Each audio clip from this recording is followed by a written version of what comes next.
We've had a major aftershock this morning, 6.1. Understandably, all the patients ran out of whatever buildings were left standing, and they're crowding now in the open space. We need to set up some tents immediately. What struck me immediately is not what I saw, is what I smelled. And it was clearly the smell of death.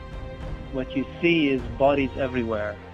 They were on street corners, they were hanging out of buildings, semi-collapsed buildings, fully collapsed buildings.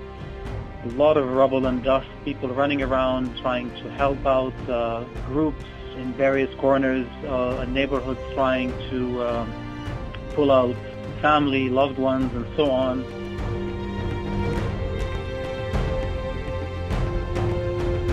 A lot of dust in the air. There's something very amazing about these massive earthquakes, because of the way they sort of literally crack open buildings and houses and allow you to sort of peer into people's lives. So you will look into a building where there is a bed and a picture on a wall and a clock or something. That, you know, these views you get by the hundreds of things that you would never see, of course, ever. These are people's very private homes that all of a sudden are exposed now to the world and to the sun. Very unsettling for me about that type of view of people's lives. It's just been hell on earth today.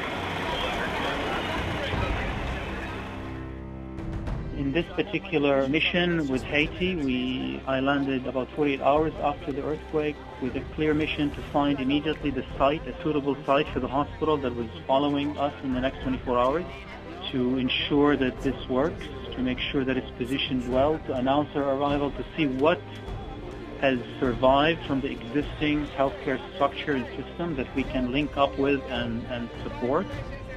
My brain is running at 120% with checklists and constantly monitoring and seeing how we can do our best. You see and you smell, and of course that is part of the assessment. But we let the emotions sort of stay on hold for a while. What is very, very critical, aside from having a secure site, which typically we try and position as close as possible to the existing local facilities that may have collapsed or may have been semi-functioning, is you need a water source and we need a fuel supply, because we do bring in water purification equipment and we do bring in generators, but the generators need diesel and we need the water source to generate water for the hospital. We also need a lot of local volunteers, both medical and non-medical personnel. Typically, our field hospital will go in with 20 to 30 expatriate medical personnel of various professions and administrators, but that will not make a 100-bed hospital function. So we quickly need local support. That is exactly what we did in Haiti. We found a suitable site right in the hospital complex of the main university hospital in the country, which was a complex of approximately 25 buildings that some had collapsed and some had not.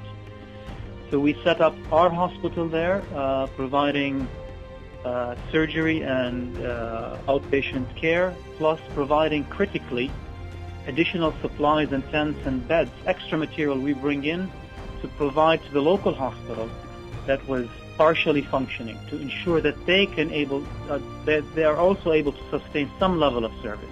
And we work closely together with them like that.